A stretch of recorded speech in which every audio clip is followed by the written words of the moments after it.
এবং দিগের উলামায়ে কেরামগণ আলোচনা করেছেন। আজকে আপনারা প্রত্যেকে জানেন যে শেরে খোদা মৌলায়ে আল আতা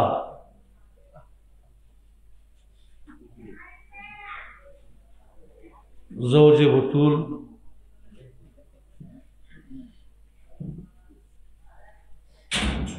আবে হাসনাইনে করিমাইন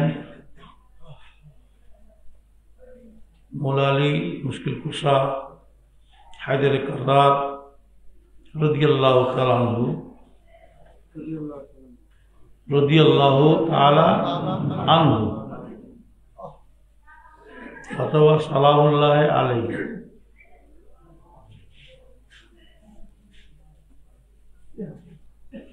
तबे अनेकेई सालात बोले সালাম ও সালাতুন আলাইহি বলে, ওগুলো গুনাহ। নবী ছাড়া আর কাউকে সালাত নাই, আম্বিয়া আলাইহিস সালাম ছাড়া আর কাউকে সালাত ও সালাম ওইটা বলা জায়েজ নেই। কোরআন আযীমের মধ্যে ইন্নাল্লাহা ওয়া মালাইকাতাহু ইউসাল্লুনা আলান নবী, ইউসাল্লুনা আলান নবী, ইউসাল্লুনা মানে সালাত, ইউসাল্লুনা মানে কি? সালাত।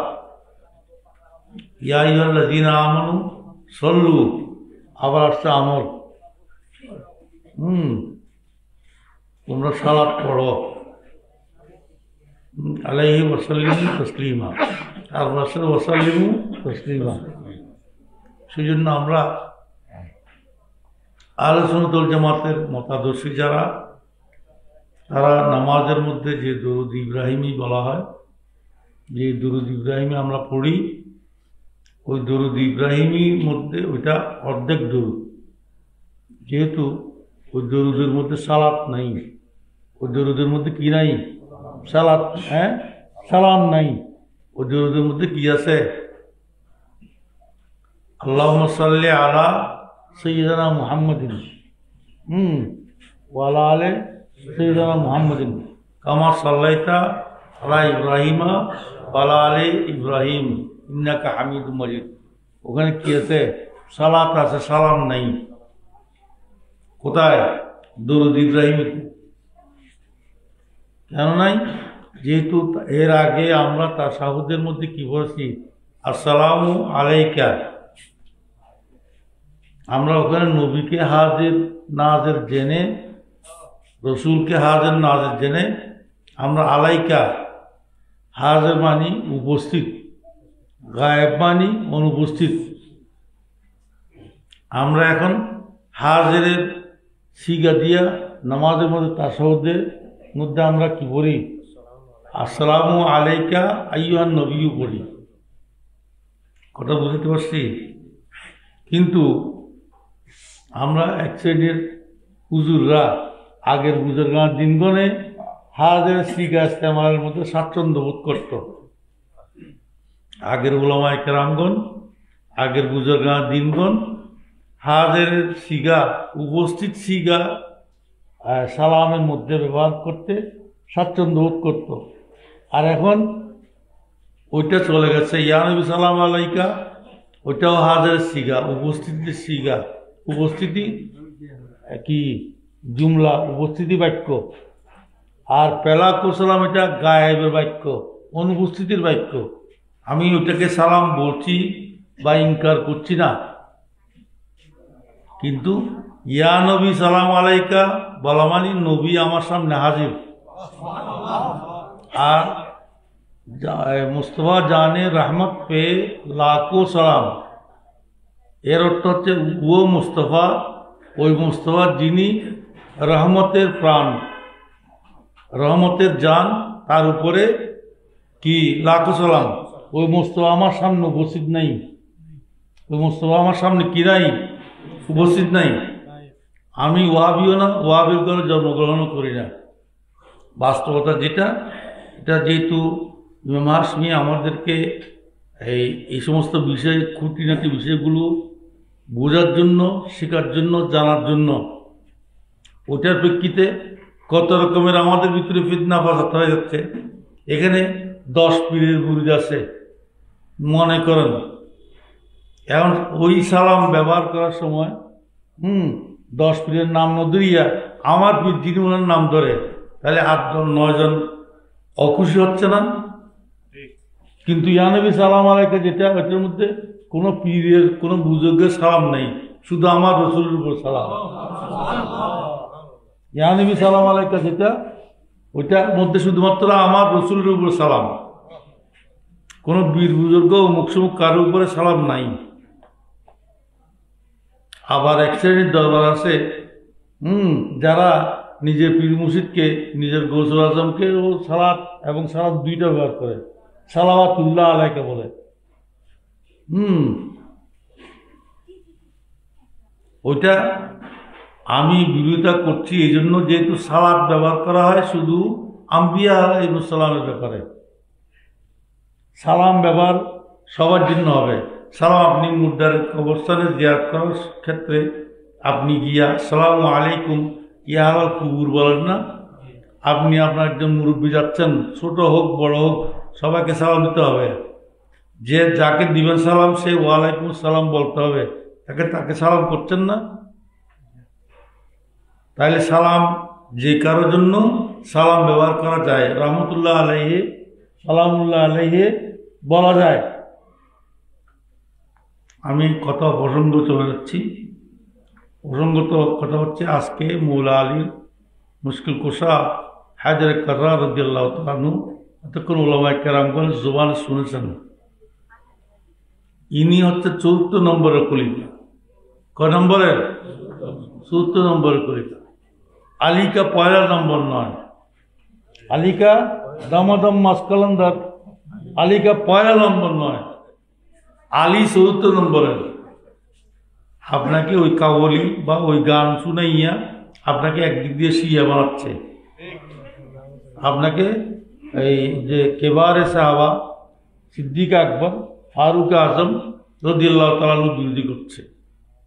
সুনানে কুবরা হাদিসের কিতাব, এই কিতাবের মধ্যে উল্লেখ আছে যে কেউ যদি ইচ্ছা করে হোক বা অনিচ্ছা সত্ত্বেও হোক, কোনো শের আশারের ওজনে শের মিলানোর জন্য নয়, বরং ইচ্ছে করে কেউ সিদ্দিক আকবর, ফারুক আজম, ওসমান জিন্নুরাইনের নাম না নিয়ে বলেছে আলী রাদিয়াল্লাহু তাআলা আনহু এবং ওসমান জিন্নুরাই রাদিয়াল্লাহু তাআলা আনহু, এরকম বলে তাই সে কবিরা গুনাহ করেছে।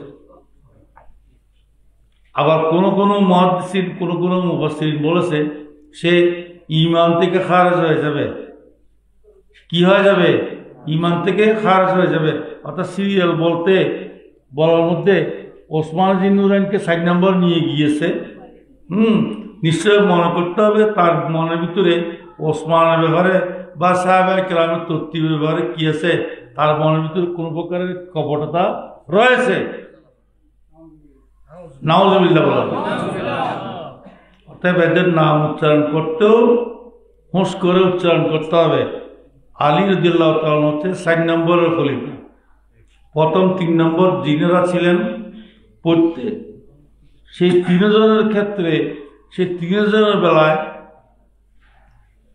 3 জনের জমানার মধ্যে, 3 জনের 25 বছরের জমানার মধ্যে, 3 জনের কয় বছর জমানা? 25 বছর। খেলাফতে ইসলামিয়া, খেলাফতে রাশেদা কয় বছর? 30 বছর। খেলাফতে রাশেদা কয় বছর? 30 বছর। 30 বছরের মধ্যে 25 বছর, 25 বছরের মধ্যে সিদ্দিক আকবর রাদিয়াল্লাহু তাআলা আনহু এবং ফারুক আজম রাদিয়াল্লাহু তাআলা আনহু এবং ওসমান জিন্নুরাইন রাদিয়াল্লাহু তাআলা আনহু, ইনারা হচ্ছেন কয় বছর? 25 বছর। বাকি 5 বছর আলী রাদিয়াল্লাহু তাআলা, 5 বছর নয়, 4.5 বছর। বাকি 4.5 বছর আলী রাদিয়াল্লাহু তাআলা আনহু। এগুলো হচ্ছে হিসাব হচ্ছে খোলাফায়ে রাশিদিনের হিসাব। বাকি আগের 3 খলিফা সময়ের মধ্যে আলী রাদিয়াল্লাহু তাআলা হচ্ছে মুশিরে আলা, মুশির আলামানি ফার্স্ট সেক্রেটারি, মুশির আলামানি প্রধান উজির, মুশির আলামানি প্রধানমন্ত্রী, মুশির আলামানি কি প্রধানমন্ত্রী, প্রধান কারখান। যেমন আমি একটা উদাহরণ দিই, ওয়াদিয়ে কোসা নামক একটা জায়গার মধ্যে কিছু লোক মুনকেরিনা জাকাত হয়েছে, জাকাত দিতে ইনকার করেছে। সিদ্দিক আকবর রাদিয়াল্লাহু তাআলা আনহু অশ্বারোহী সৈন্য সহ তিনিও ঘোড়ার মধ্যে বসে যুদ্ধ করতে বের হয়ে যাচ্ছেন। দেখলো মৌলা আলিয়ে গোড়ার এগাম ধরে ফেলল এবং তলোয়ার বাইর করলো গোড়ার লেগাম কেটে দেওয়ার জন্য। হুজুর আপনি যেতে পারবেন না, আপনি গেলে দুনিয়া ধ্বংস হয়ে যাবে, আমরা যাব। ফারুক আজম তো দাঁড়িয়ে গিয়েছে, আপনি যেতে পারবেন না, আমরা গিয়ে এগুলো কি করব, বন্ধ করব। ফারুক আজম রাদিয়াল্লাহু তাআলা বাইতুল মুকদ্দাস চাবি গ্রহণ করার জন্য যাচ্ছেন। 2 মাস প্রায় ওখানে বাইতুল মুকদ্দাসের ওখানে ইয়ামান, জর্ডান তারপর সিরিয়া এই সমস্ত দেশ অতিক্রম করে ফারুক আজম রাদিয়াল্লাহু তাআলা কোথায় যাচ্ছেন, বাইতুল মুকদ্দাস ফিলিস্তিন। বাইতুল মুকদ্দাস যাচ্ছেন কি জন্য, বাইতুল মুকদ্দাসের চাবি গ্রহণ করার জন্য। ফাতেহে বাইতুল মুকদ্দাস কে, ফাতেহে বাইতুল মুকদ্দাস কে, ফারুক আজম রাদিয়াল্লাহু তাআলা।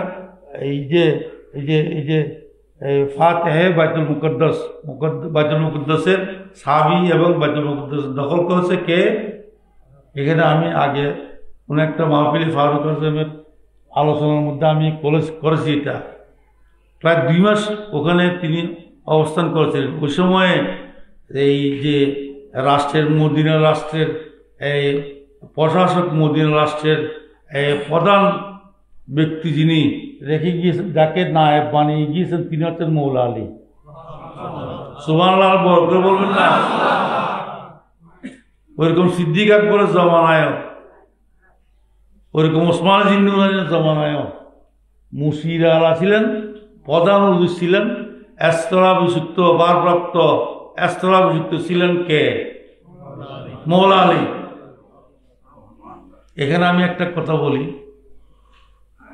যদি ফারুক আজম রাদিয়াল্লাহু তাআলা যদি মৌলা আলীর বিবি আমাদের আম্মাজান মা ফাতেমা জাহরা রাদিয়াল্লাহু তাআলার সাথে কোনো বিরোধ থাকতো, মা ফাতেমা এই যে আপনাদের কাছে আমাদের কাছে বলে শিয়ারা, রাফিজিরা, খারেজিরা যে বলে এই সিদ্দিক আকবরের সাথে মা ফাতেমার সাথে গন্ডগোল হয়েছিল বাবে ফেদাক নিয়ে। ফেদাকের বাগানের অর্থাৎ খায়বরের কিছু বাগান আল্লাহ রাসূলকে হাদিয়া দিয়েছিল, ওই হাদিয়ার অংশ নিয়ে কে এই যে মা ফাতেমা সিদ্দিক আকবরের কাছে আসছিলেন। ওখানে ফারুক আজম বসা ছিল। ফারুক আজম রাগ করে গিয়া এই যে সিদ্দিক আকবর রাদিয়াল্লাহু তাআলা থাকে কোনো বাইতুল মালের সম্পত্তি পাবে না, নবীরা কোনো ওয়ারিস রেখে যায় না, সম্পত্তির ওয়ারিস রাখিয়ে যায় না, নবীরা শুধু এলমের ওয়ারিস রাখিয়ে যান, এই কথা বলে সিদ্দিক আকবর রাদিয়াল্লাহু তাআলা তাকে বিদায় করে দিয়েছিলেন। এবং মা ফাতেমা ওখানে থেকে কেঁদে কেঁদে বের হয়ে গিয়েছেন এবং বাসায় গিয়ে ওসিয়ত করেছিলেন, আমি মরলে সিদ্দিক আকবরকে যেন খবর বলা না হয়, আমার লাশ যেন, আমার লাশের পাশে যেন সিদ্দিক আকবর না আসে। নাউজুবিল্লাহ বলবেন না ভাই? এবং এর পরবর্তীতে ফারুক আজমকে পাঠাইয়া ওনার ঘরের দরজা লাথি মারে ভেঙে ফেলেছিল। এবং ওই মা ফাতেমার পেটের মধ্যে মহসিন নামের ছেলে ছিল। নাউজুবিল্লাহ বলেন না? এই মহসিন নামক ছেলে অপ্রাপ্ত অপূর্ণ অবস্থার মধ্যে পেটের মায়ের গর্ভপাত হয়ে গিয়েছিল। 6 মাসের বা 7 মাসের বা 8 মাসের গর্ভপাত হয়ে গিয়েছিল এবং ওখানে শহীদ হয়ে গেছিল। নাউজুবিল্লাহ। এগুলো বলে কারা? শিয়ারা, রাফিজিরা ফারুক আজমের বিরুদ্ধে অভিযোগ আনে। ফারুক আজমের বিরুদ্ধে কি আনে? অভিযোগ আনে। তো আমাদের সুন্নিদের পক্ষে কথা বলছে, সুন্নিদের পক্ষে জবাব হচ্ছে, যদি মা ফাতেমার ঘরে মা ফাতেমার পেটের মধ্যে যদি সেকেমে পাকের মধ্যে যদি কি থাকতো, বাচ্চা যদি থাকতো, বাচ্চা জন্মগ্রহণ করে যদি হলে না নাম রাখা হয়, বাচ্চা যদি পেটের থেকে বের হওয়ার আগে যদি মরে যায়, বের হয়ে যদি মারা যায়, আজকে বাচ্চা হয়েছে এখন নাম রাখে নাই, ওয়া করলে তার জানাজা পড়তে হবে, ওয়া না করলে একটু না কানলে তার জানাজা পড়তে হবে না। তাহলে এখানে নাম রাখলো কোত্থেকে, মোহসেন কোত্থেকে আসলো? তাহলে এগুলো মিথ্যা কথা না? আপনারা সাধারণ নলেজে চিন্তা করে দেখুন, এগুলো মিথ্যা কথা। আমাদের মধ্যে কি হচ্ছে, আলীর মহব্বতের প্রতি আমাদেরকে মায়াল করার জন্য, ফাতেমার মহব্বতের প্রতি মায়াল করার জন্য কি করছে, আমাদেরকে রগবত করছে। মেশকাত শরীফের হাদিস এবং মুসনাদে আহমদ ইবনে হাম্বলের হাদিস যে এই এই ফিক আল্লাহ রসুল সাল্লাল্লাহু আলাইহি সাল্লাম একদিন মজমায়ে সাহাবার মধ্যে আলী রাদিয়াল্লাহু তাআলা আনহু বসা আছে। মেশকাত শরীফের হাদিস আছে। মেশকাত শরীফের হাদিস নম্বর হচ্ছে এই যে 6102 নম্বর মেশকাত শরীফের হাদিস, 6102 নম্বর হাদিস। আপনার মেশকাত শরীফ বাংলা মেশকাত যাদের কাছে আছে তারা ওইটা দেখতে পারেন। আল্লাহ রাসূল এরকম মজমায়ের মধ্যে বসে আলী রাদিয়াল্লাহু তাআলা আনহুকে সম্বোধন করে বলছে, হে আলী, ফিকা মাসালু মিন ঈসা, ফিকা মাসালু মিন ঈসা, তোমার মধ্যে আমি ঈসা ইসলামের কিছু গুণ দেখতে পাচ্ছি। ঈসা ইসলামের কিছু নজির, কিছু নমুনা তোমার কাছে আমি দেখতে পাচ্ছি। এই তোমার কাছে দেখতে পাচ্ছি যে এর মধ্যে 2 ফরিক জাহান্নামী হবে আর 1 ফরিক জান্নাতি হবে।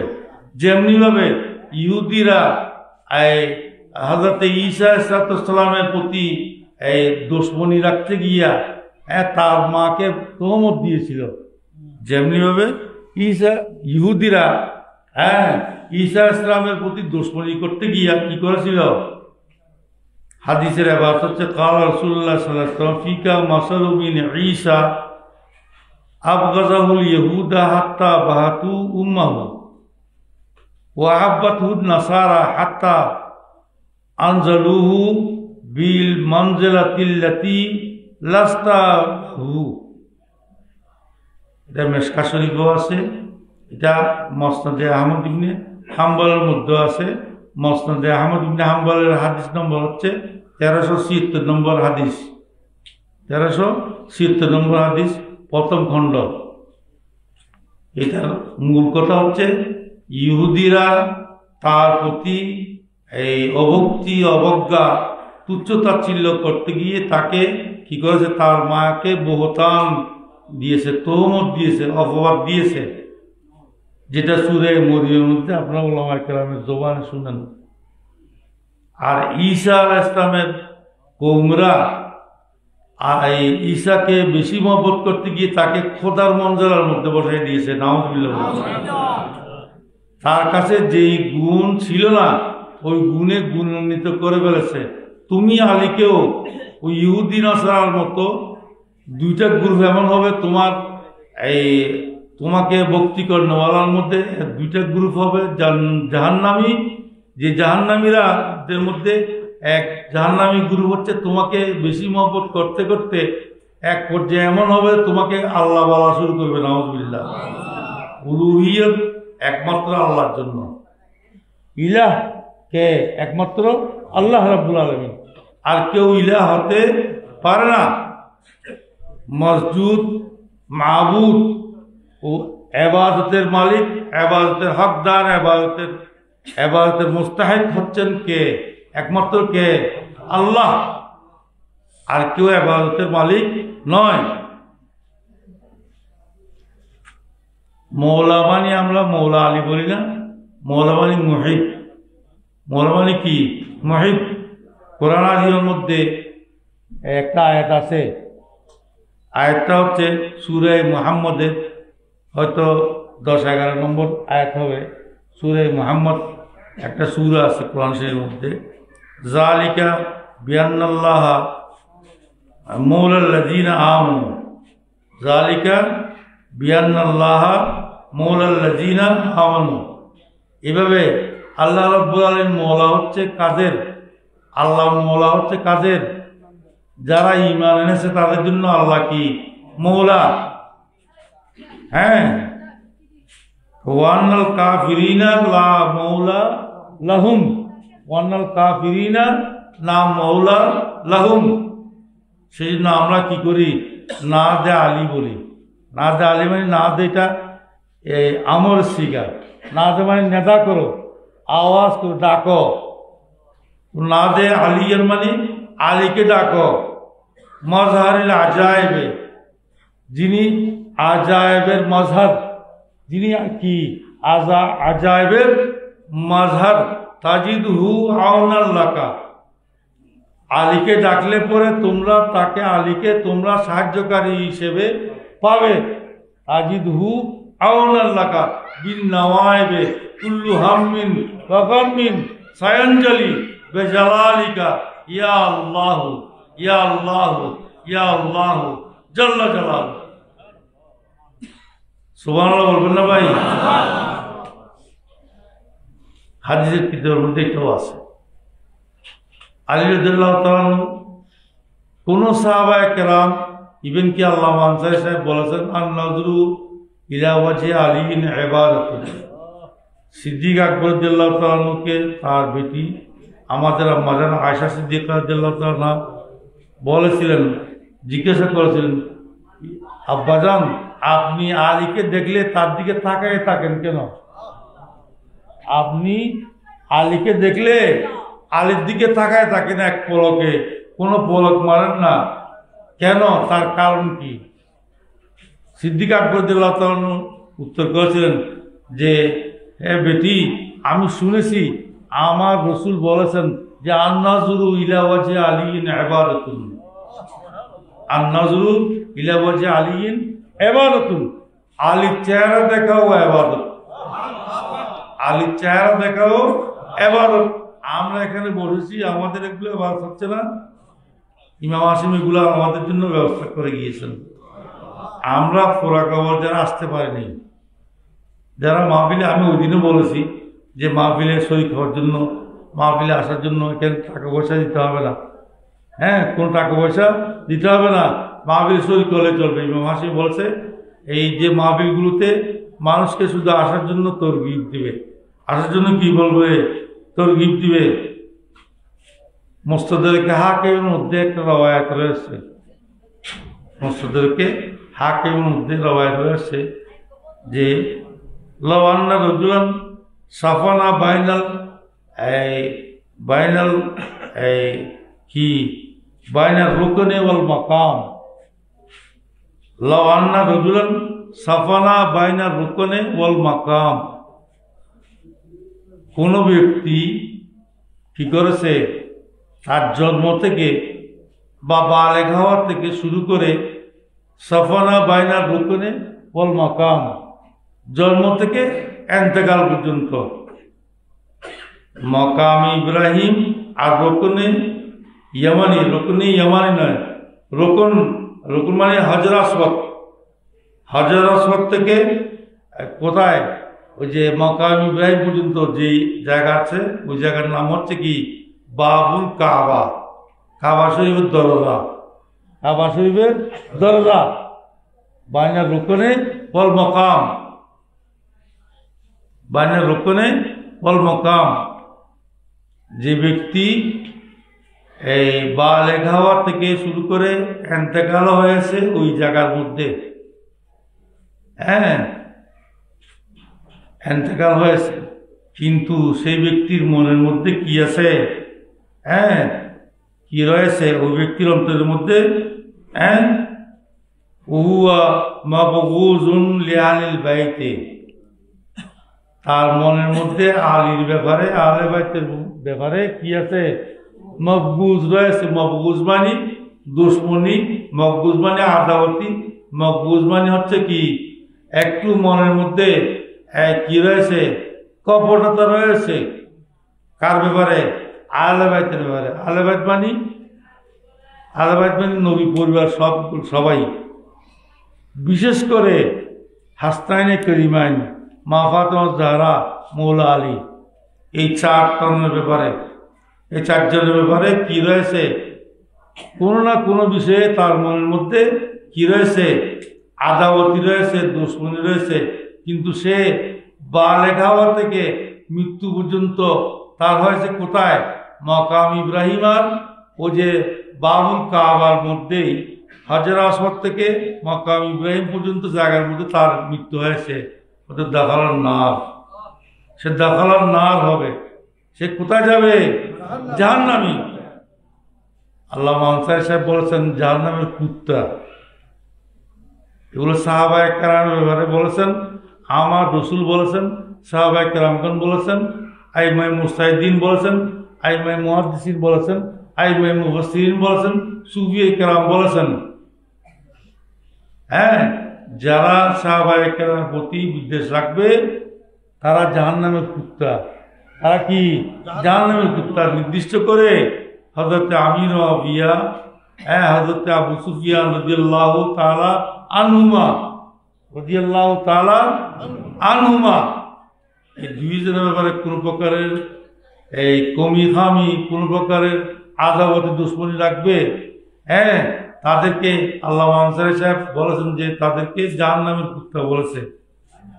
আর এখানে আমার বলার বিষয় মস্তদেরকে হাকিমের রওয়ায়াতের মধ্যে আছে যে আহলে বায়াতের সম্পর্কে যারা সামান্য, যে ব্যক্তি সামান্যতম কপটতা রাখবে অথচ সে মৃত্যুবরণ করেছে বালেগ হওয়া থেকে এই মৃত্যু পর্যন্ত 70 বছর, 80 বছর, 90 বছর, 100 বছর হায়াত পাইছে, ওগুলো কাটাইছে, দিনের মধ্যে রোজা রেখেছে বছরে 5 দিন ছাড়া, আর বাকি সবগুলো দিনের বেলা রোজা রেখেছে, রাত্রি আল্লাহর ইবাদতের মধ্যে যেখানে নুজুলের রহমত হয় সারাক্ষণ সবসময়, ওই জায়গার মধ্যে অবস্থান করে কাবায়ে মুআজ্জামার মধ্যে কত রহমত অবতীর্ণ হয়।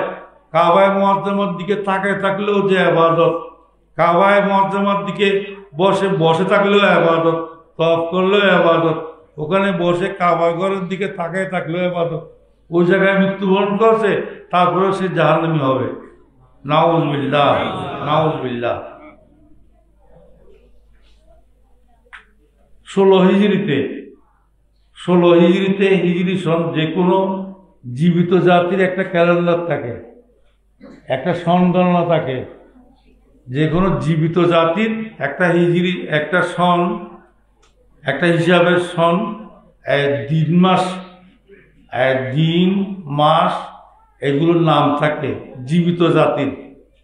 যেমন ইংরেজদের সানডে, মানডে, থার্সডে, ফ্রাইডে এইভাবে আছে। বাঙালি জাতির জন্য শনিবার, রবিবার, সোমবার, মঙ্গলবার আছে। কিন্তু মুসলমানদের জন্য ইয়মুল আহাদ, ইয়মুল ইসনাইন, ইয়মুল সালাসা, ইয়মুল আরবা, এভাবে ইয়মুল জুমা, ইয়মুল খামিস, এরকম দিবস আছে। ঠিক আছে, মুসলমানরা একটা জীবিত জাতি, এটা প্রমাণের জন্য মৌলা আলী সহ সকল সাহাবায়ে কেরাম 16 হিজরি সনে ফারুক আজম রাদিয়াল্লাহু তাআলা আনহুর খেদমতে আরজ করলেন। তো ওখানের মধ্যে মতভেদ হলো, কেউ বললো আল্লাহ রসুলের এন্তেকাল থেকে হিসাব শুরু হোক, কেউ বললো আল্লাহ রসুলের জন্ম থেকে হিসাব শুরু হোক। এখনো লিবিয়ার মধ্যে মিলাদিসন, লিবিয়া নামক একটা দেশ, যেখানে কর্নেল মুয়াম্মার আল গাদ্দাফিকে মেরে ফেলেছে, যে দেশের শাসনকর্তা ছিলেন মুয়াম্মার আল গাদ্দাফি, ওখানে মিলাদিসন, মিলাদি মানে আমার রসুলের জন্মসন। আর সারা পৃথিবীতে হচ্ছে কি আমার রসুলের হিজরি সন, হিজরত থেকে। এই হিজরতের প্রস্তাব, হিজরতের তারিখ এই রবিউল আউয়াল শরীফ থেকে হিজরি সন গণনার জন্য শুরু করেছেন, প্রস্তাব করেছেন মৌলা আলী। ফারুক আজম রাদিয়াল্লাহু তাআলা এটা গ্রহণ করেছিলেন। সুবহানাল্লাহ বলবেন না? তাইলে ফারুক আজমের সাথে মৌলা আলীর সাথে যদি এরকম বিরোধ থাকতো, মৌলা আলীর বিবির সাথে ফাতেমা জাহরা রাদিয়াল্লাহু তাআলার সাথে যদি এরকম বিরোধ থাকতো, তাহলে তার প্রস্তাবকে গ্রহণ করত। শুধু তা নয়, ফারুক আজম রাদিয়াল্লাহু তাআলা আনহু আহলে বায়তের একটা মেয়ে বিয়ে করেছেন, ফাতেমার একটা মেয়ে, যার নাম উম্মে কুলসুম। ফাতেমা জাহরা রাদিয়াল্লাহু তাআলা আনহার 3 মেয়ে। কয় ছেলে? 3 ছেলে ছিল, 3 মেয়ে ছিল। 3 মেয়ের মধ্যে রোকেয়া, উম্মে কুলসুম, জয়নব, অর্থাৎ তার বোনদের নামে আমার রসুলের 4 বেটি। আমার রসুলের কয় বেটি? 4 বেটি। বড় বেটির নাম হচ্ছে কি? জয়নব। বড় বেটির নাম জয়নব। দ্বিতীয় বেটির নাম রোকাইয়া, তৃতীয় বেটির নাম উম্মে কুলসুম, চতুর্থ বেটির নাম ফাতেমা রাদিয়াল্লাহু তাআলা আনহুন্না আজমাইন, রাদিয়াল্লাহু তাআলা আনহুন্না আজমাইন। তো মা ফাতেমা তো জাহরা রাদিয়াল্লাহু তাআলা ঘরের মধ্যে 3 মেয়ে। আলী এই বিবির ঘরের মধ্যে, আমার রসুলের বেটির ঘরের মধ্যে কয় মেয়ে? 3 মেয়ে। 3 মেয়ের নাম হচ্ছে তার বড় বোনদের নামে, রোকাইয়া, উম্মে কুলসুম, জয়নব। কথা বুঝতে পারছি? তাহলে উম্মে কুলসুমকে ফারুক আজম রাদিয়াল্লাহু তাআলা আনহু কি করেছিলেন? শাদী করেছিলেন। ওই শাদী করা ঘরের মধ্যে আউন মুহাম্মদ, যেটা কারবালার শহীদদের মধ্যে আউনে মুহাম্মদ, আউন এবং মুহাম্মদ, এটা উম্মে কুলসুমের ঘরের ছেলে, কারবালার মধ্যে শহীদ হয়েছিলেন। আপনারা সবাই কারবালার শাহাদাত কারবালা মাহফিল এখানে আমাদের বর্তলি বাজার বাইতুল হামদ হাশেমি জামে মসজিদে আপনারা শুনেন ওলামায়ে কেরামের জবানে, শাহাদাত কারবালা মাহফিলে ওলামায়ে কেরামদের জবানে শুনেছেন। আমি বলতে চাচ্ছিলাম, ফারুক আজম রাদিয়াল্লাহু তাআলা যদি লাথি মেরে যদি ফাতেমা জাহরা রাদিয়াল্লাহু তাআলা ঘরের দরজা যদি ভাঙ্গিয়া ফেলিয়া থাকেন, এটার মৌলা আলী নিশ্চয় দেখেছেন। তাইলে মৌলা আলীর মেয়েকে আবার বিয়ে দিল কেন ফারুক আজম রাদিয়াল্লাহু তাআলাকে? আমি কথা আপনাদেরকে বুঝতে পারছি? আপনাদের ধৈর্যচ্যুতি হলো কথাগুলো আমাদের ঈমান এবং আকীদা, আমাদের আকীদা দুরস্ত না হলে আমাদের এই আমলগুলো কোনো কার্যকরী হবে না। আমাদেরকে নতুন নতুন করে শিক্ষা দিচ্ছি, নতুন নতুন পয়সা আমদানির জন্য পিক পকেটিং মানে পিক অর্থাৎ পকেট কাটার কিছু মৌলানা বাইরে, যারা সালাত তাসবিহ নামাজও কি পড়ায় জামাতে পড়ার জন্য মানুষকে বলে, যারা সালাত তাসবিহ নামাজও জামাতে পড়ার জন্য, যারা নফল নামাজ জামাতে পড়ার জন্য মানুষকে বলে। আমি একটা কথা আপনাদের খেদমতে আরজ করব, জামাতে সালাত তাসবিহ নামাজ পড়লে এমনি আমরা মসজিদের মধ্যে সালাত তারাবি, আমরা যে 20 রাকাত সালাত তারাবি নামাজ পড়ি, ফারুক আজম রাদিয়াল্লাহু তাআলা আনহু জামানার মধ্যে সালাত তারাবি নামাজ বা জাবেতা শুরু হয়েছিল, ঠিক আছে। কিন্তু এটা মৌলা আলীর যুগে কিভাবে পড়তো? মৌলা আলীর যুগেও 20 রাকাত নামাজ পড়েছে। কারি সাহেবানদেরকে ডেকে আনে, হাফেজ এবং কারিদেরকে ডেকে আনে মৌলা আলিয়ে এশার আদায় করতেন এবং কারি সাহেবান হাফেজ সাহেবান দিয়া 20 রাকাত তারাবি নামাজ পড়তেন, কোরআন শুনতেন। আবার মৌলা আলী তা এই বিতির নামাজ জামাতে নিজে পড়াইতেন। যেহেতু আজকে মৌলা আলীর আলোচনা এবং স্মরণ তার জীবন আলোচনার বিষয়, সেহেতু আমি এই কথাটা বললাম। আর কোন নামাজ উনি জামাতে পড়েন নাই।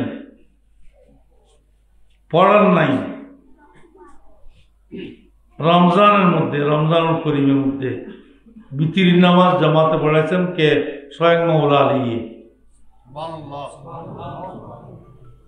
এটা বিতির নামাজ আমরা রমজানের মধ্যে জামাতে পড়ি কেন? যেহেতু সুন্নতে মুআক্কাদা হচ্ছে কি, সুন্নতে মুআক্কাদা হচ্ছে কি সালাত তারাবি, সুন্নতে মুআক্কাদা হচ্ছে কি সালাত তারাবি।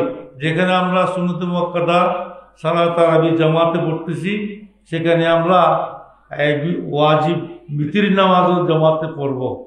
গায়ের রমজানে কিন্তু আমরা জামাতে বিতির নামাজ পড়ি না, ঠিক আছে। গায়ের রমজানে আমরা রমজান ছাড়া অন্য কোনো সময় আমরা এই বিতির নামাজ জামাতে পড়ি? ইভেন কি যারা শবে কদর শবে বরাত এবং অন্যান্য দিবসের মধ্যে যারা নফল নামাজ জামাতে পড়ায়, তারা ওই সময়েও সুন্নতে মুআক্কাদার নামাজ ডেলি 12 রাকাত সুন্নতে মুআক্কাদা আছে। আপনাদেরকে আমি বলেছি, বলেন আপনারা সবাই জানেন, ঠিক না? ডেলি কয় রাকাত?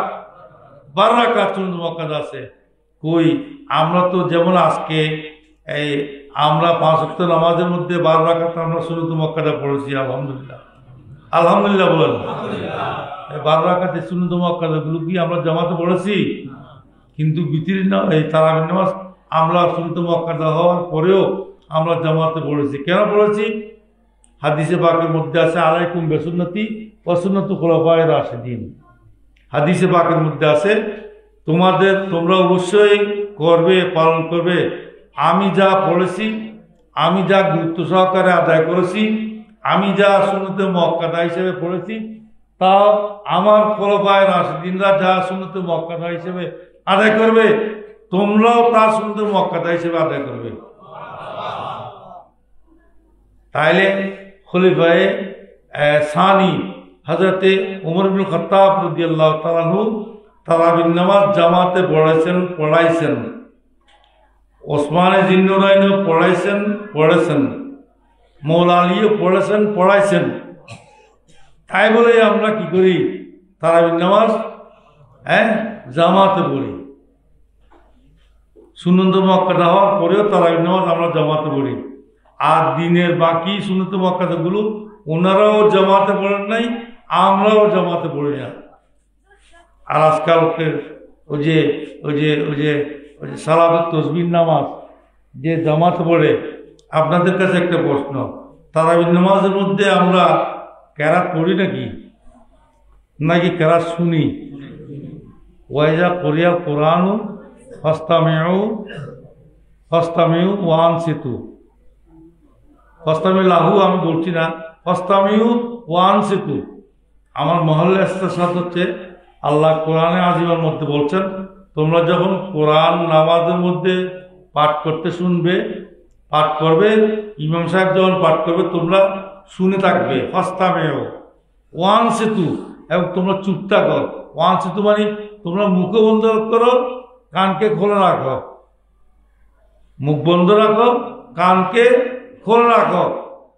এখন অনেক লোক দেখা যায় ইমামের পিছনে দাঁড়ায়, তারপরে সে এই যে আমার কাকা আব্দুল সবুর ভাই, উনি সৌদি আরবে দীর্ঘদিন, অনেকে আছে সৌদি আরবে বা আরব দেশে, ওমান, কাতার, বিভিন্ন দেশে দুবাইতে অবস্থান করেছেন।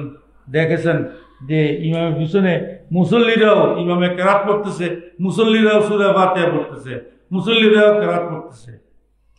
যে পড়তেছে তার নামাজ হবে না, যে পড়তেছে তার নামাজ হবে না, ওগুলো হবে না। কোন মাযহাবের মধ্যে ইমামের পিছনে কেরাত খালফুল ইমাম জায়েজ নেই। কোন ইমামের মধ্যে, কোন ইমামের কাছে এই মাযহাবের মধ্যে, বিশেষ করে হানাফি মাযহাবের মধ্যে কেরাত খালফুল ইমাম কি নাই, জায়েজ নাই। কেরাতুল ইমামে কেরাতুল মামুম। ইমামের কেরাতে মুক্তদির কেরাত, মুক্তদি শুধু ইমামের পিছনে নয়, এক জায়গায় বেহাজাল ইমাম বলেছে, শেষ। মুক্তদি শুধু করবে কি, শুধু শুনবে এবং তসবিহগুলো করবে, রুকুর তসবিহ, সেজদার তসবিহ এবং তাশাহুদ, দরুদ ইব্রাহিমী এবং দোয়া মাসুরা। মুসল্লির দায়িত্ব হচ্ছে এগুলো। এবং ওই যে বিভিন্ন রুকনে যাওয়ার সময় তাদিল আরকান মানে আল্লাহু আকবার বলে রুকুতে যাওয়া, সামি আল্লাহু লিমান হামিদা বললে আপনি রব্বানা লাকাল হামদ বলবেন, এগুলো বলতে পারবেন, এগুলো বলবেন যে ওখানে কেরাত বা সূরা ফাতিহা নাই। আসা তাসবিহ নামাজ এটা ফরজ না, ওয়াজিব না, সুন্নত না, নফল না। এটা আপনি জীবনে একবার পড়লেও যত পারবেন কোনো অসুবিধা নেই। বেশি সব চাইলে আপনি পড়তে পারেন। তাহলে এটা যেহেতু এটা নফল নামাজ, নফল নামাজের মধ্যে আপনি জামাতে পড়লে আপনি তসবিহগুলো পড়তে হবে না। প্রতি রাকাতে কয়বার? 75 বার। বলেন না, আপনাদেরকে অনেকবার বলেছি না এগুলো। এক রাকাতে 4 রাকাত নামাজ। সালাত তাসবিহ নামাজ কয় রাকাত? 4 রাকাত নামাজ। প্রতি রাকাতে 75 বার করে, 4 রাকাতে 300 বার সুবহানাল্লাহি ওয়াল হামদুলিল্লাহি পড়েন। সুবহানাল্লাহি ওয়াল হামদুলিল্লাহি ওয়া লা ইলাহা ইল্লাল্লাহু আল্লাহু আকবার। প্রতি রাকাতে 75 বার। এই প্রতি রাকাতে 75 বার কি এগুলো পড়তে হবে না? তাহলে তো সালাত তাসবিহ হলো না। আপনি যদি তাসবিহ না পড়েন, সালাত তাসবিহ নাম দিয়ে আপনি ইমামের পিছনে দাঁড়াবেন কেন? ইমাম পড়লে আপনার জন্য যথেষ্ট হলে, তাহলে ওইটা সালাত তাসবিহ নাম হলো কেন? সালাত তসবিহ নিয়ে আপনিও তসবিহগুলো পড়তে হবে, আপনি তসবিহগুলো কি করতে হবে, পড়তে হবে। হ্যাঁ, আপনি পড়তেছেন, ঠিক আছে, আপনি পিছনে পড়তেছেন, ইমাম সাহেব হচ্ছেন হাফেজ সাহেব, কারি সাহেব আমার মতো গোমরা ব্যক্তি নয়, আমার মতো অশিক্ষিত ব্যক্তি নয়। কিন্তু আমি অশিক্ষিত মানুষ, মূর্খ মানুষ। আমি ইমাম সাহেব এক রাকাতে ফার্স্টবার পড়তে তার সময় লাগবে 25 মিনিট থেকে 30 মিনিট এক রাকাতে ফার্স্টবার পড়তে। কিন্তু আমি মূর্খ মানুষের পড়তে কমাস কম 30 টাকা 60 মিনিট হবে না, 1 ঘন্টা লাগবে না? বল না সুবহানাল্লাহ আলহামদুলিল্লাহ ওয়ালা ইলাহা ইল্লাল্লাহ আল্লাহু আকবার। কলমায়ে তমজিদের প্রথম অংশ, কলমায়ে তমজিদের প্রথম অংশ। পয়সা কামানোর জন্য, আমার পকেট কাটার জন্য আমি অনেক মাহফিলে বলেছি এখানে যে নফল নামাজ যেগুলো আছে ওগুলো করে পড়াই উত্তম। ওটার মধ্যে প্রথম ফায়দা হচ্ছে কি, আপনার রিয়া আসবে না, আপনি বেশি নামাজি, এটা মানুষ দেখবে। বেশি নামাজি ওইটা মানুষ বুঝবে, এই নামাজি মানুষের সাথে একটু উচ্চবাচ্য করিও না। রিয়া আসবে 1 নম্বরে। আপনার কাছে কি চলে আসবে? রিয়া চলে আসবে। রিয়া এটা কুফরি নয়, কুফরির ঊর্ধ্বে জিনিস। রিয়া এটা কুফরির ঊর্ধ্বে জিনিস। আল্লাহ রাব্বুল আলামিন আমাদেরকে হেদায়েত করুক। এই সমস্ত গোমরা মাওলানা সাহেবকে খপ্পরে পড়ে আমাদের আমলগুলো বরবাদ করার কোনো যুক্তি নেই। আমি চ্যালেঞ্জ দিয়ে বলবো, এই যে সালাত তাসবিহ নামাজ, এই যে নফল নামাজ, এই যেগুলো জামাতে বলার জন্য থাকছে, এগুলো আপনাদের ঘরবাড়িকে আল্লাহ নিরাপদ করার জন্য একটা বিধান দিয়েছে যে ঘরের মধ্যে নামাজ পড়লে আয় বরকত বাড়বে, আপনার বউ বেটিরাও নামাজ পড়বে। এগুলো থেকে বিমুখ করার জন্য, তার পকেট বাড়ি হওয়ার জন্য। আমি ওই দিন বলছিলাম ইমাম সাহেবদের অবস্থা, 20,000 টাকা খতিব সাহেবে মাসে বেতন নেয়, কিন্তু জুমা পরে 2টা, আর 2 জুমা সে অন্য জায়গায় চলে যায়। তো এই বেতন নেওয়াটা শুদ্ধ হবে?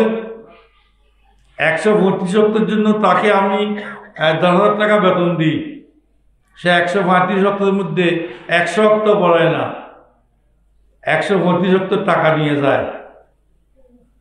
10,000 টাকাকে আপনি হিসাব করতেন, এগুলো হালাল হবে? হবে না। এরকম আহামক মোল্লাদের খপ্পরে পড়বেন না। আরো কথা আছে ওখানে, এই কথাগুলো বললে ইমাম খতিবরা আমার উপরে ক্ষিপ্ত হয়ে যাবেন। কথাগুলো বললে আপনার মসজিদের জিনিস, মসজিদের ছাটাইটা ফেটে গেলে আপনি বেশি থেকে বেশি তলায় ফেলতে পারবেন।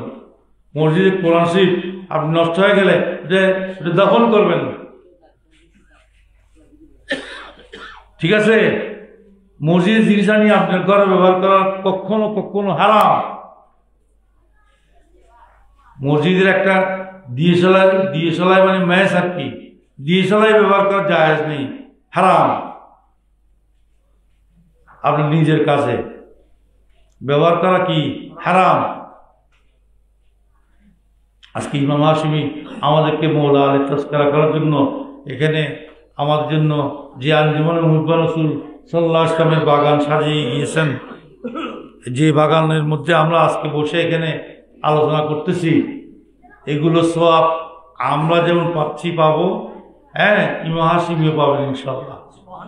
সারা বাংলাদেশের মধ্যে মৌলা আলী দিবস, বদর দিবস, হ্যাঁ, ওসমান জিন্নুরাইনের দিবস, হ্যাঁ, এই যে সিদ্দিক আকবর দিবস, এগুলো কায়েম করেছেন ইমাম হাশিমি, এগুলো শিখেছেন ইমাম হাশিমি। আইমাই মুসাইদিনদের স্মরণ, এগুলো আয়োজন করেছেন, দেখে গিয়েছেন ইমাম হাশিমি। আমরা অবাগা, আমরা এই সমস্ত মাহফিলগুলোতে যোগদান করি না, অবহেলা করি, মনে করি এখানে আসতে টাকা দিতে হবে। ইমাম হাশিমি, আমি বারবার বলি, ইমাম হাশিমি বলে গিয়েছেন, আব্বাজান কেবলা বলেছেন যে তোমরা দাওয়াত দিবে, কোনো টাকা পয়সার দরকার নেই। আসমান থেকে বদরের মধ্যে যেমন বদরের মাহল সৃষ্টি হলে আপনার ঘরের মধ্যেও ফেরেশতা নাযিল হবে। বদরের মাহল সৃষ্টি করলে আপনার ঘরের মধ্যেও ফেরেশতা নাযিল হয়ে আপনার সব কাজ সম্পন্ন করে দিবে। সেদিন বলেছিলেন না, আমার রসুলে খেজুর ডালা দিয়েছিল, খেজুর ডালা দিয়ে কাফেরদেরকে গর্দান মুড়ে দিয়েছে সাহাবায়ে কেরাম গুনে। তো আলোচনা বিষয় হচ্ছে এই যে আমরা এই সমস্ত এই অকথা কুকথা থেকে আল্লাহ রাব্বুল আলামিন আমাদেরকে পানা দিক এবং এই বন্ড এই এই পকেট কাটা মৌলানা সাহেবদের খপ্পর থেকে আমাদেরকে মুক্তি দিক, আমাদের আকীদাকে, আমাদের ঈমানকে, আমাদের আমলকে পরিশুদ্ধ পরিমার্জিত ইমাম হাশিমি যেটা শিখে এগিয়েছেন ওইভাবে আমাদের ভবিষ্যৎ জিন্দগি যেন পরিচালিত হতে পারে হয়, সেই উদ্দেশ্যেই যে উদ্দেশ্যে এই মাহফিলের সৃষ্টি, এই মাহফিলগুলোর সৃষ্টি, এই আঞ্জুমান সৃষ্টি, এই মাহফিলগুলো যোগদান করে যারা সৌন্দর্যতা দিয়েছেন, দিচ্ছেন, দিবেন, আল্লাহ রাব্বুল আলামিন তাদেরকে উভয় জাহানের কামিয়াবি দান করুক এবং এই মাহফিলের সৌন্দর্যতা যারা কামনা করে তাদেরকে আল্লাহ রাব্বুল আলামিন পূর্ণ ফায়াজ বরকত দিয়ে তাদের জীবনকে সুন্দর করুক, আমিন।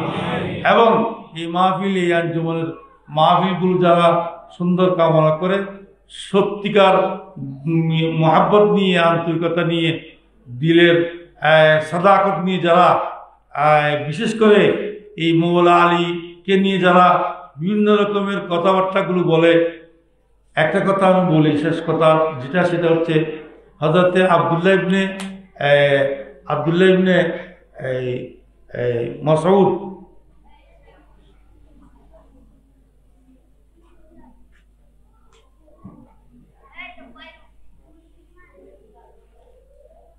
বা আব্দুল্লাহ ইবনে ওমর রাদিয়াল্লাহু তাআলা আনহু মৌলা আলী রাদিয়াল্লাহু তাআলা আনহুকে খোদা বলা শুরু করেছে। খারেজি, শিয়া, রাফিজি এই সমস্ত প্রায় 1000 খানেক লোককে তিনি ধরে ফেলেছেন বা 600 লোককে তিনি ধরে ফেলেছেন। মৌলা আলী নির্দেশ দিয়েছেন এদেরকে আমার সামনে জ্বলাই ফেলো, এদেরকে আমার সামনে কি করে ফেলো, জ্বলাই ফেলো। তো মৌলা আব্দুল্লাহ ইবনে মাসউদ অথবা আব্দুল্লাহ ইবনে ওমর রাদিয়াল্লাহু তাআলা বললেন যে হুজুর এদেরকে জ্বালানো তো ঠিক না, জ্বালাই ফেলা ঠিক না, ওদেরকে কতল করে ফেলেন। মৌলা আলী রাদিয়াল্লাহু তাআলা বললেন যে তাদেরকে কতল করলে আমার মনের জাল মিটবে না, তারা উলুহিয়তের মধ্যে আমাকে উলুহিয়তের অংশীদারিত্ব বানিয়ে ফেলছে, অতএব আমার মনের ইচ্ছা পূর্ণ হবে তাদেরকে যদি জ্বলাইতে পারি। হ্যাঁ, সুবহানাল্লাহ বলেন না। মৌলা আলী রাদিয়াল্লাহু তাআলা এই সমস্ত খারেজি এবং রাফিজি এই সমস্ত শিয়াদেরকে আনিয়া একখানে জমায়েত করে তাদেরকে আগুন দিয়ে জ্বলাইয়া বর্ষ করে দিয়েছিলেন। আল্লাহু আকবার। আর আমরা এখন বলতেছি কি, আর তাদের মধ্যে সাহাবায়ে কেরাম বা 3 খলিফাদের মধ্যে কি সম্পর্ক ছিল, কি মধুর সম্পর্ক ছিল, আমি একটু আগেই আপনাদের খেদমতে আলোচনা করেছি।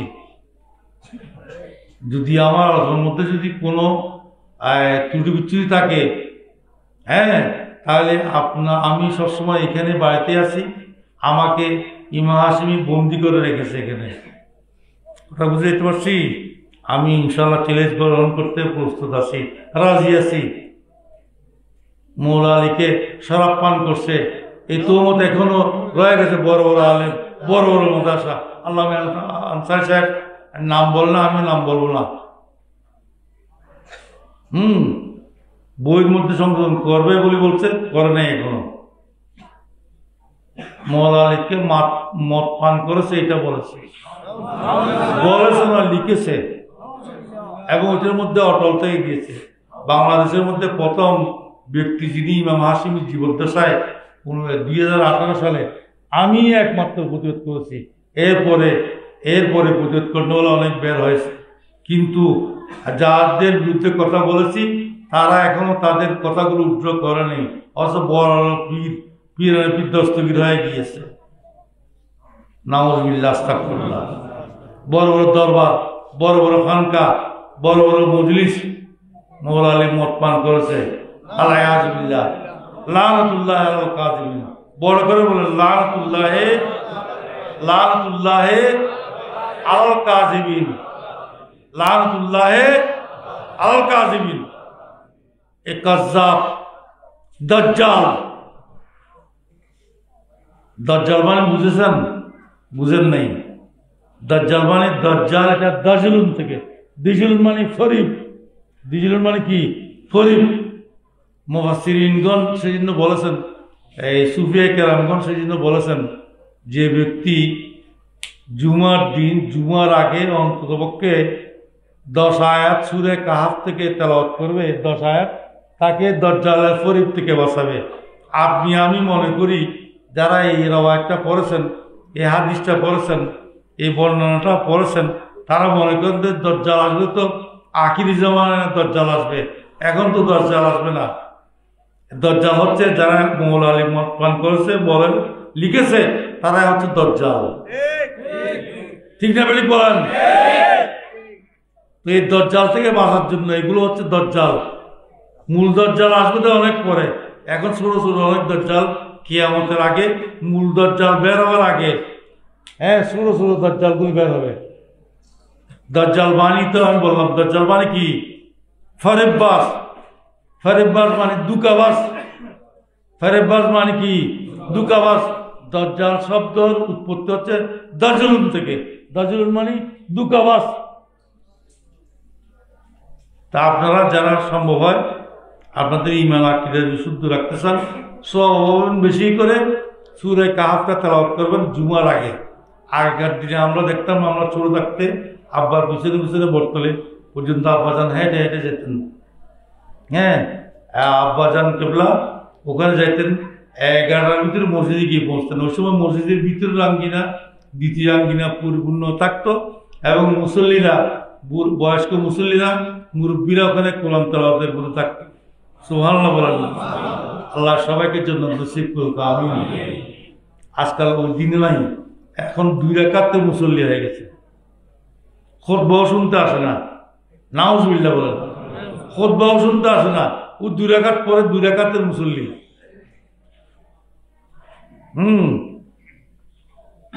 আমার এক বন্ধু বলেন 8 কা মুসল্লি, 7 কা মুসল্লি। হ্যাঁ, আমার বন্ধুর নামটা বলবো না। 8 কা মুসল্লি, 7 কা মুসল্লি। 8 কা মুসল্লি মানে 8 দিন পর জুমার দিন, জুমার দিনের মুসল্লি 2 রাকাতটা। আর 7 কা মুসল্লি মানে খাটিয়ার উপরে যে জানার নামাজের মুসল্লি। ওইরকম মুসল্লি না হয়ে রমজানুল করিমের মধ্যে আমরা যেমন 5 ওয়াক্ত নামাজ জামাতে পড়তে না পারলেও অন্তত ঘরের মধ্যে হলেও পড়ি, যে যেখানে আছি অবস্থান করি সেখানে পড়ি। হ্যাঁ, তো রমজানুল করিমের মধ্যে আমরা বাকি যে কয়দিন রয়েছে, জুমা আরেকটা রয়েছে, হয়তোবা ওইটা থেকে আদর শুরু করেন যে জুমার দিন আমরা জুমার আগে সূরা কাহাফ অন্তত 10 আয়াত হলেও কি করব? তেলাওয়াত করব। তেলাওয়াত করলে এই সমস্ত দুঃখাবাস মওলানা থেকে আমরা বাঁচবো। যারা সালাত তাসবিহ নামাজ, নফল নামাজ জামাতে পড়ার জন্য বলে, তাদের জন্য তাদের হাত থেকে আমাদের ঈমান আকীদা যেন রক্ষা হয়, সেই জন্য আমরা নিজে নিজে আমল করব। সূরা কাহাফের প্রথম 10 আয়াত বা পুরো সূরা কাহাফ তেলাওয়াত করব। জুমার দিন হলেও আমরা মসজিদে এসে তেলাওয়াতের ব্যবস্থা করব। আমাদের মসজিদে তো পুরস্কারের ব্যবস্থা করেছে আমাদের মসজিদের সেক্রেটারি মহোদয় জনাব আলহাজ মঞ্জুর আলম সাহেব। দিদি আমাদের মসজিদে গৌসিয়া রিফাইয়াতে কি করে কোরআন তেলাওয়াত করে রমজানুল করিমের মধ্যে যে কোনো সময়ে শুধু নামটা এন্ট্রি করতে হবে। আলহাজ মঞ্জুর আলম ঘোষণা দিয়েছে, গত বছর আমরা দিয়েছি, তাদেরকে আমরা পুরস্কৃত করেছি, এবছর আমরা ইনশাল্লাহ দেব। তার মানে কি? কোরআনের দিকে দাবি দেওয়ার জন্য, কোরআন তেলাওয়াতে অভ্যস্ত হওয়ার জন্য। তা আমাদের থেকে কোরআন তেলাওয়াতের অভ্যাস না থাকার কারণে আমাদের এই দৈন্যদশা হচ্ছে, দেশের এই দৈন্যদশা হচ্ছে, আমাদের মুসলমানদের এই দৈন্যদশা হচ্ছে। আল্লাহ রাব্বুল আলামিন আমাদেরকে রাহে হাকের উপরে চলার তৌফিক দান করুন, আমিন। এবং আগামী মাহফিলগুলো, আগামী কদরের মাহফিল, এবং আগামী কদরের মাহফিল হচ্ছে বৃহস্পতিবার বাদ সালাতে তারাবি, এবং এরপর দিন হচ্ছে 27শে মাহফিল, তারপরে হচ্ছে ইমাম হাশিমির পবিত্র চন্দ্রবার্ষিক বর্ষ শরীফ, 8, 9, 10 শাওয়াল, চাঁদ দেখা সাপেক্ষে 8, 9, 10 শাওয়াল, আরবি মাসটা খেয়াল রাখবেন। ঈদের 7 দিন পরে থেকে 8, 9, 10 এই 3 দিন ওরসে পাক ইমাম হাশমি অনুষ্ঠিত হবে। আপনারা সকলেই এই মাহফিল সমূহকে এবং আগামী 24শে মার্চ 23শে রমজান আমাদের ঊর্ধ্বতন পীর মুর্শিদ ঊর্ধ্বতন আমাদের মুরব্বী আমার দাদাদানের নানা জনাব আল্লামা সৈয়দ আব্দুল নবী রহমতুল্লাহ বাকুলিয়া বলিয়ারের ওখানে ওনার 23শে রমজান, ওনার ওরস শরীফ 10শে চৈত্র, ওরস শরীফ 24শে মার্চ, এই মাহফিলগুলোর মধ্যে আপনারা শরীক হওয়ার জন্য আপনাদেরকে দাওয়াত দেওয়া হচ্ছে। এবং এই যে মাহফিলগুলোতে যারা আজকে শরীক হয়েছে, গত মাহফিলগুলোতেও শরীক হয়েছে, আজকেও শরীক হয়েছে, সামনে শরীক হবে, প্রত্যেককে আল্লাহ রাব্বুল আলামিন জাযায়ে খায়ের মওলা আলীর ফয়েজ দিয়ে প্রত্যেককে মালামাল করুক। এবং প্রত্যেকে নাদে আলিয়ান, আপনারা পড়েন আমার মুখে, নাদে আলিয়ান মাজহারিল আজায়েবে আজিদুহু আওনাল লাকা বিন নওয়ায়েবে কুল্লু হাম্মিন ওয়া গাম্মিন সায়ানজালি বিজালালিকা ওয়া বিকুদরাতিকা ইয়া আল্লাহ ইয়া আল্লাহ ইয়া আল্লাহ জাল্লা জালালু ওয়া বিনবুওয়াতিকা ইয়া রাসূলুল্লাহ ইয়া রাসূলুল্লাহ ইয়া রাসূলুল্লাহ ওয়া বিওলায়াতিকা ইয়া আলিয়্যু ইয়া আলিয়্যু ইয়া আলিয়্যু রাদিয়াল্লাহু তাআলা আনকা ওয়া আন্না মাআকা ওয়া বিমাহবুবিয়্যতিকা ইয়া মুহিদ্দিন ইয়া মুহিদ্দিন ইয়া মুহিদ্দিন রাদিয়াল্লাহু তাআলা আনকা ওয়া আন্না মাআকা নাদে আলিয়ান নাদে আলিয়ান নাদে আলিয়ান মাজহারিল আজায়েবে তাজিদুহু আওনাল লাকা বিন নওয়ায়েবে কুল্লু হাম্মিন ওয়া গাম্মিন সায়ানজালি বিজালালিকা ইয়া আল্লাহ ইয়া আল্লাহ ইয়া আল্লাহ বিনবুওয়াতিকা ইয়া রাসূলুল্লাহ ইয়া রাসূলুল্লাহ ইয়া রাসূলুল্লাহ ওয়া বিওলায়াতিকা ইয়া আলিয়্যু ইয়া আলিয়্যু ইয়া আলিয়্যু রাদিয়াল্লাহু তাআলা আনকা ওয়া আন্না মাআকা ওয়া বিওলায়াতিকা ইয়া মুহিদ্দিন ইয়া মুহিদ্দিন ইয়া মুহিদ্দিন রাদিয়াল্লাহু তাআলা আনকা ওয়া আন্না মাআকা। फरिश्तों की सलामी देने वाले फौज पड़ती थी, जनाब आमना सुनती थी।